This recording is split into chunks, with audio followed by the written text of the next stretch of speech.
Halo guys, assalamualaikum warahmatullahi wabarakatuh. Selamat datang kembali di channel Sahabat TV bersama gua Satrio Basawan sebagai host di channel Sahabat TV ya guys. Sekarang aku mau bikin konten tentang isi hati gua sendiri.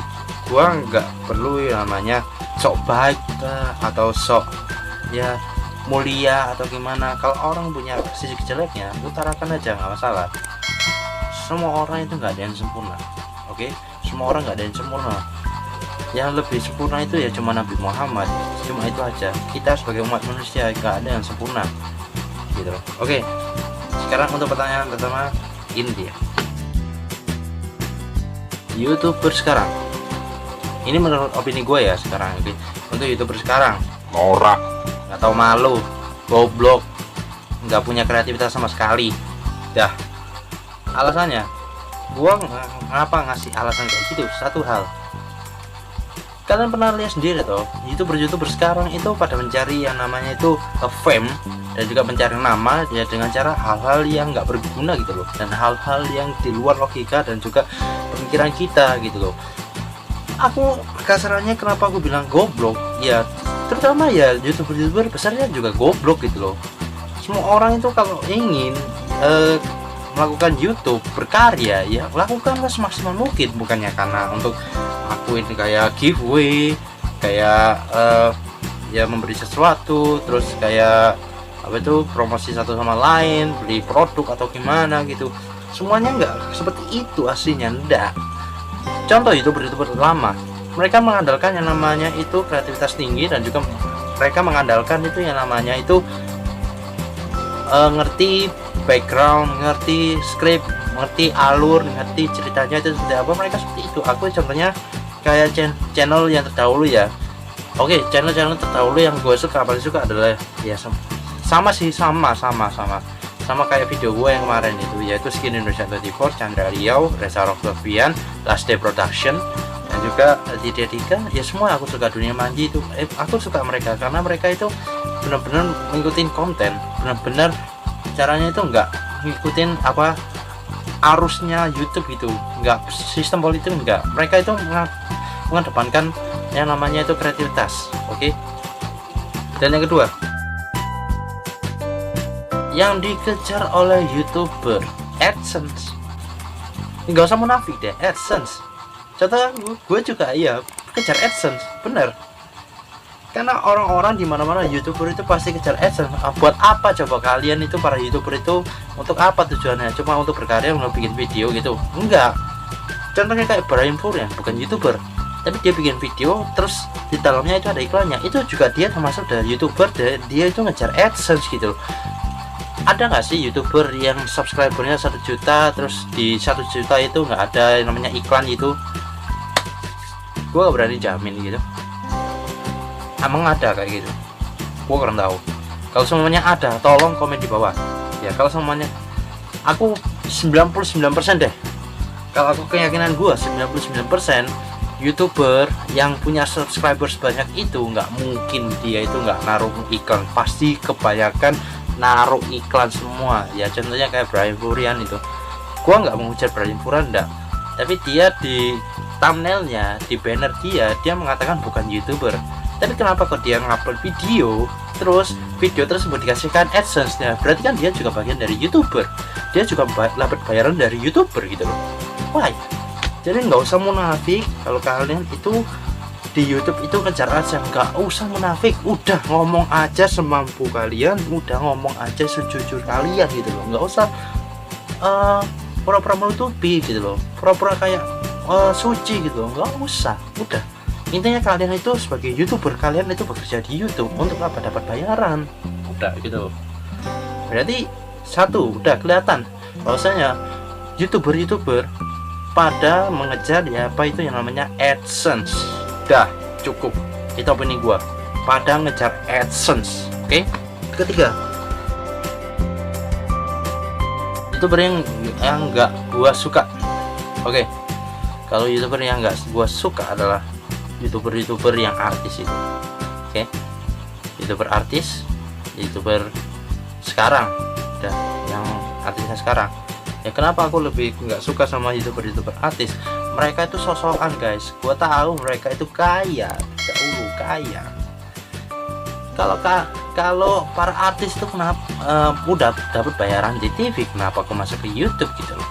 Why? Gua nggak tahu kayak gitu ya. Kenapa lebih suka ke YouTube gitu? Apakah di apa itu seorang artis itu sepi job? Apa karena itu job-jobannya itu apa kurang memuaskan, gajinya kurang, makanya aku beralih ke YouTube sebagai itu pelajaran sampingan. Gini ya, untuk para YouTuber artis, dengerin gue baik-baik, oke? Kalian itu kalau semuanya tintelnya TV, ya udah masuk ke TV aja, udah jangan ganggu yang namanya YouTuber. YouTuber itu dimana-mana itu kita bekerja itu untuk bikin video sesuai dengan apa yang kita ungkapkan gitu, apa yang isi kreativitas kita gitu, yang tidak ada di TV, Pak. Ya, tidak ada TV, tapi kalian para artis masuk ke YouTube, seakan-akan kalian itu mengocar-ngacir, mengacak-acak algoritma YouTube gitu loh. Kalian itu tahu titel kalian itu artis, walaupun kalian bikin video cuma satu, pasti yang nonton itu banyak. Karena apa?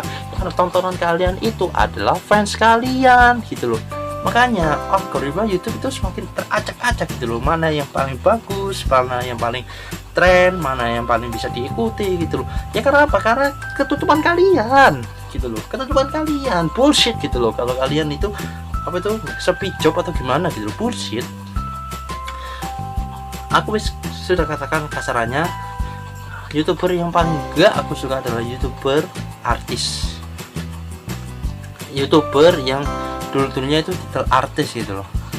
Kan kasihan toh YouTuber yang nggak punya titel artis, yang kayak contoh kayak kita gini, yang dulunya adalah pekerja dan juga pegawai dan juga ya pedagang asongan, dia juga kayak taksi online gitu. Ya kasih kesempatan gitu loh. Untuk kalian para artis, tolonglah. Kalian itu kalau titel kalian itu TV, ya udah TV aja. Jangan masuk ke YouTube.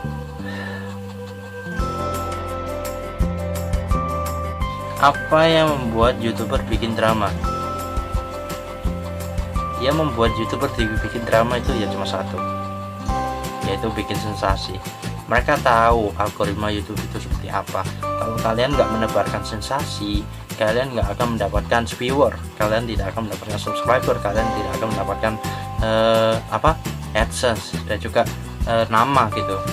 Kasarannya aku bisa bilang kalau kalian itu bikin drama, itu kalian itu membuat sebuah panggung, dan panggung tersebut itu kalian melakukan sandiwara sendiri gitu loh. Ya contoh kayak Lucinta Luna gitu, Lucinta Luna berantem sama siapa gitu, Keanu lah. Dan sekarang Keanu udah lebih apa itu udah namanya besar gitu. Karena apa? Karena kalian Pak Keanu Luna ya, kalian itu membuat panggung, dan panggung tersebut itu kalian sudah atur baik-baik, dan juga kalian sudah ngesetnya secara bagus gitu loh, dan kalian melakukan dramanya itu secara apik, benar halus gitu loh. Makanya si Keanu ini besar banget namanya, si Lucinta Luna besar banget Jos. Apa itu namanya? Karena apa? Orang-orang mereka itu sudah tahu kalau di mana-mana sensasi atau sensasi negatif itu akan ditonton banyak orang, karena tahu para viewers di Indonesia itu suka yang hal-hal negatif. Mereka tahu, aku tahu. Udah film banget, ketahuan banget, serius ketahuan banget.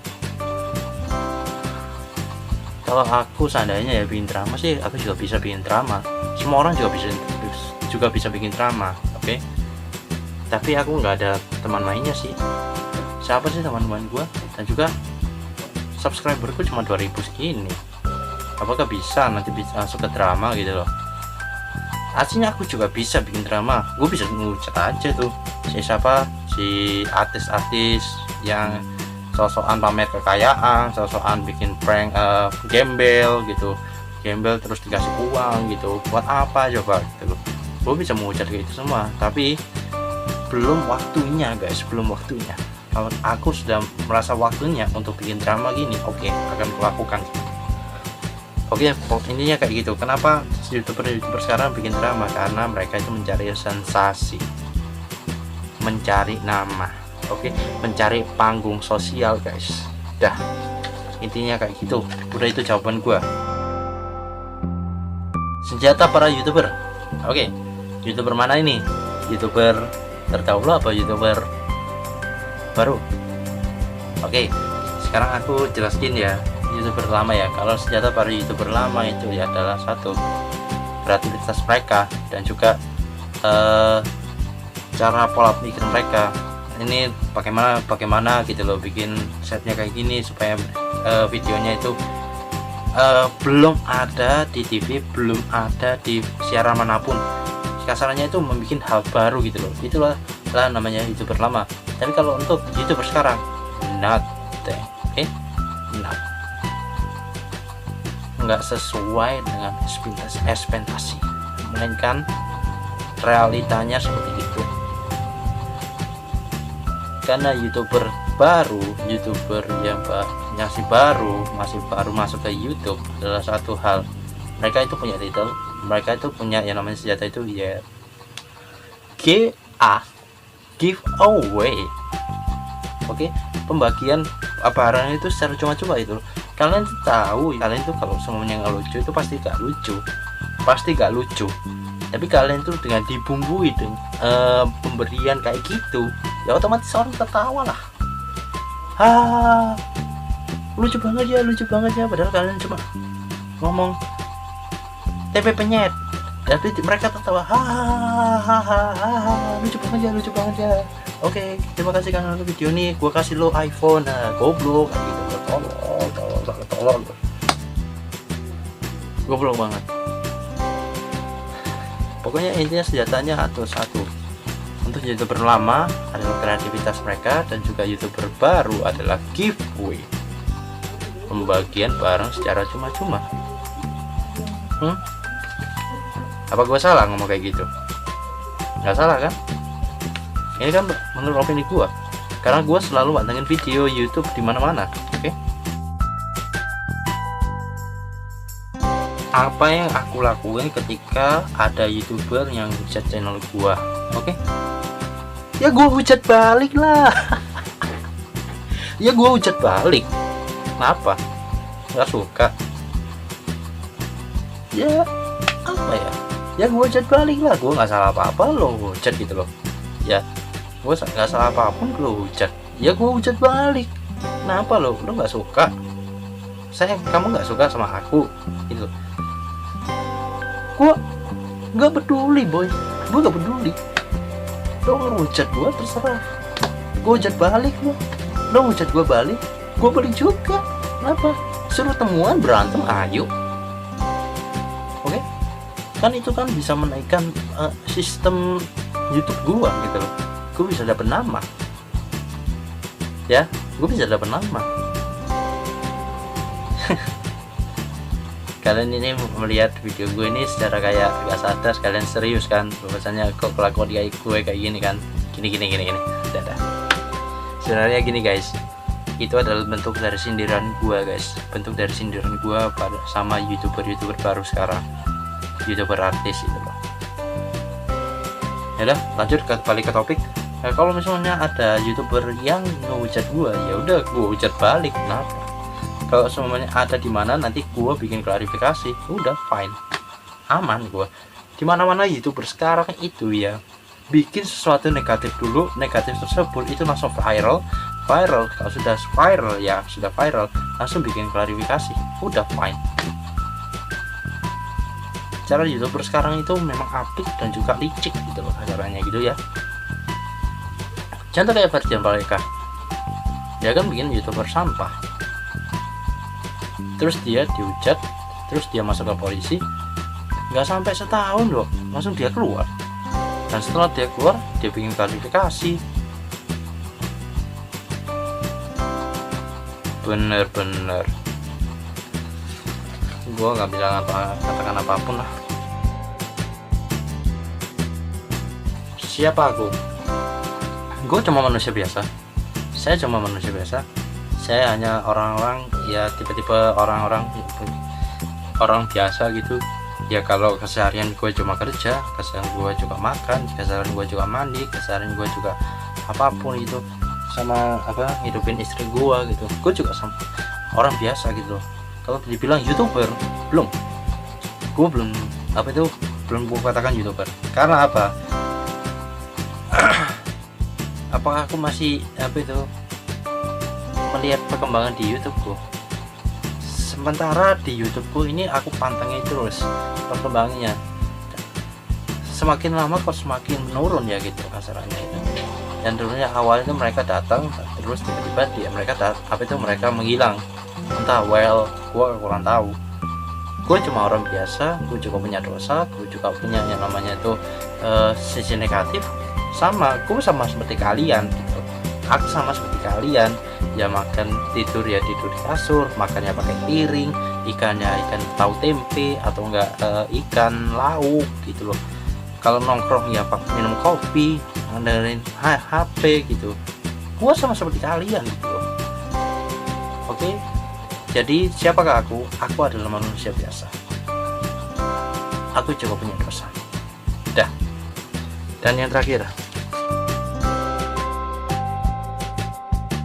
oke, gua ceritakan hal pilu ada di kehidupan gua sekarang. Oke, para viewersku di YouTube sekarang, gue ceritain tentang hal pilu yang gue alami di tahun-tahun ini dan juga di masa-masa hidup gue di dunia ini ya. Dari awal, dari SD, aku merasa kayak diriku itu nggak dianggap sama keluarga, karena dimana aku itu anak keempat dari 4 bersaudara. Gue paling kecil sendiri, tapi di keempat saudara tersebut mereka itu berbeda sendiri gitu loh. Berbedanya dalam arti mereka itu ya kalau semuanya dari segi kulit, memang udah mereka melihat, semua orang itu pasti melihat itu dari segi kulit. Kalau kalian ingin tahu kakak gua itu putih-putih semua ya, seperti orang-orang biasa gitu loh, putih semua, kecuali aku kok hitam sendiri gitu loh, kayak orang bukan dari keluarga Jawa melainkan dari keluarga Ambon gitu loh. Itu hal yang beda banget buat gue. Dan untuk paling yang berkesan di kehidupan gue adalah ketika gue masih bujang ya. Ketika gue masih bujang, gue pernah berpengalaman dari satu pertama, yaitu cinta. Gue dari awal, dari SD sampai SMA pun gue belum mengerti yang artinya cinta, belum mengerti. Yang ngerti si cewek harus peka harus gimana, harus pengertian harus bagaimana, harus ngertiin cewek itu seperti apa, gue belum ngerti. SD pun sampai SMA pun gue nggak ngerti arti pacaran, gue nggak ngerti. Ibaratnya gue terdahulu itu kayak culun, gue nggak ngerti apapun, nggak bisa cara keren gimana, cara ngehits gimana gitu loh, nggak tahu, sumpah serius. Tiba-tiba ketika gue sudah melewati masa-masa sekolah gue baru mengerti tentang kehidupan industri. Oke, gue baru terjun ke industri pada tahun 2016. Dan tahun 2016 itu gue baru rasakan bagaimana rasanya susahnya untuk mencari uang, bagaimana rasanya susahnya untuk bekerja keras, mengeluarkan keringat dari pagi sampai malam. Gue kan titel gue security ya. Security itu dimana-mana itu sebagai pengamanan. Kalian nggak tahu kan kalau security itu dimana-mana itu kerjanya itu paling susah banget. Susahnya dalam arti itu setiap hari itu dimarahin terus sama atasan, dimarahin terus. Walaupun sekecil apapun kesalahan itu langsung dimarahin guys. Jadi jangan salah kalau kalian itu menganggap security itu enak banget sih, kerjanya cuma berdiri doang mantauin sekitar, cuma main HP gitu. No, lo salah besar guys. Lo kira itu mereka itu bekerja karena itu berdiri doang cuma ngawasi itu apa, untuk karena apa? Karena itu mengawasi kalian gitu loh, mengawasi hal sekitar. Kalau ada bahaya kan kita bisa bertindak gitu loh. Itu yang menjadi acuan bagi gua bagi security. Oke, kembali ke topik, yaitu tentang kehidupan pilu gua. Oke, kehidupan pilu gua dimulai dari pertengahan tahun 2016. Di tahun 2016 barulah aku mengerti tentang halnya cinta. Oke, cinta pertamaku itu gue nggak bisa sebutkan karena itu berpengaruh banget bagi kedepan gue, karena aku merasa sakit hati itu guys. Oke, cinta pertama gue itu gue merasa, oh ini kah benar-benar cinta, oh ini kah benar-benar rasanya itu jatuh cinta, ini kah jatuh hati, ini kah cinta pertama. Itu yang gue rasakan. Tapi di tahun demi tahun semua itu berubah ketika dia itu mulai perubahan secara psikis dan perubahan secara sifat mereka, karakteristiknya gitu. Gue merasa kayak diajukan, gue merasa kayak dimanfaatkan gitu, tapi gue nggak merasa sadar bahwasanya itu dimanfaatkan. Karena apa? Karena itu aku merasa cinta pertama itu ya seperti indah begini, gue melihat enak-enaknya aja gitu loh, gue merasa melihat indah-indahnya aja. Tapi padahal di balik keindahannya tersebut pasti ada terselubungnya gitu loh, pasti ada hal buruknya yang terselubungnya gitu loh. Oke, ketika itu pada saat di hari H gue mau menikah, oke, di cinta pertama gue, tapi semua itu berbalik. Gue merasa dimanfaatkan, gue merasa kayak cinta mereka itu bullshit gitu. Gue merasa kayak sakit hati yang luar biasa gitu. Bahkan sakit hati tersebut itu imbasnya itu ke keluarga gue. Ke keluarga gue itu ya ke ibu gue itu, aku menganggap ibu gue itu sebagai biang masalah di kehidupan gue. Aku menganggap ibu itu sebagai pembawa sial, ngerti? Kalau kalian ngerti, karena apa? Dimana ada ibu, selalu kalau aku ada cinta mesti gagal, selalu gagal kalau ada ibu. Kalau ibu ikut campur ya, kalau ibuku ya ikut campur, mesti gagal terus, gagal. Makanya aku menganggap apapun yang ibu apapun yang ibu ikuti, maksudnya apapun yang aku punya dan ibuku turun tangan gitu loh, mesti langsung gagal, apapun gagal total ya. Karena aku menganggap ibuku itu pembawa sial gitu loh, ibuku yang menyebabkan hal begini gitu. Lanjut kedua, yaitu tentang kisah cinta. Gue juga, walaupun gue punya cinta pertama, tapi gue juga punya cinta kedua, dan hal itu sama juga. Ibu gue juga turun tangan ya, ibu gue turun tangan lagi, dan alhasil gak jadi lagi gitu loh, gak jadi lagi karena ibu gue turun tangan gitu loh. Tapi kalau setelah aku menemukan ini, cinta pertamaku ini, cinta ketigaku, dan akhirnya aku jadi udah fine, aku nikah. Karena apa? Ibu gua nggak turun tangan, ibu gua nggak turun tangan. Ibu gua menganggap ya udah, ini kehidupan lo yang jalanin gitu loh. Udah, gua jalanin, dan alhamdulillah aku jadi guys. Gua nggak bermaksud apapun tentang menjelekkan seorang ibu, gua nggak bermaksud menjelekkan apapun tentang hal-hal yang berbau ibu, gua nggak bermaksud kayak gitu. Pokoknya intinya adalah ibu adalah nomor satu. Ibu adalah surga bagi kalian, karena surga ada di bawah telapak kaki ibu guys. Jadi apapun itu, cintailah ibumu gitu loh. Dan gue sadar gue salah, dan alhamdulillah ini aku menganggap ibuku adalah surga. Karena walau bagaimanapun, dimanapun, itu tetap ibu kalian, itu tetap ibu gua gitu loh, tetap ibu kita gitu loh. Sebejat apapun, senegatif apapun tentang ibu kita, sebawel apapun ibu kita tetap harus mengangkat kodrat ibu kita. Karena walau bagaimanapun, kita itu dilahirkan oleh ibu guys, kita dilahirkan oleh ibu. Jangan sampai kalian menyakiti ibu kalian, jangan sampai kalian mengatakan ibu kalian itu pembawa sial. Aslinya ya aku ya juga kayak gini ya, aku juga durhaka gitu, gue juga punya dosa begitu banyak, sampai 3 gunung, mungkin 3 gunung. Aku nggak tahu apakah aku bisa menghadapi itu semua, kurang tahu. Itulah kisah film gua yang gue ceritakan. Oke, terima kasih kalian sudah mendengarkan isi curahan hati gua. Dan juga terima kasih kalian sudah pantengin videonya sampai habis ya. Semoga ini bermanfaat bagi kalian. Semoga kalian itu bisa tergerak hatinya dengan video ini. Tolong kalau kalian benar-benar menonton video gua secara full, oke? Kalian itu harus mendukung gua secara full. Kalau kalian para subscriberku ya, kalian harus mendukungnya secara full. Jangan setengah-setengah gitu loh. Jangan setengah hati. Lakukan secara sepenuh hati. karena aku bikin video ini sepenuh hati untuk kalian gitu. Tapi kalian menganggap aku, maksudnya aku membuat video ini sepenuh hati untuk kalian, tapi kalian itu memberikan setengah hati untukku gitu loh. Jangan kayak begitu. Kalau bisa kita sepenuh hati untuk saling mendukung gitu loh. Gue memberikan video untuk kalian untuk wawasan, dan juga memberikan video ini untuk kedepannya kalian itu supaya bisa berpikir panjang, dan kalian itu memberikan apresiasinya dengan cara ya mendukung, nonton videonya sampai habis.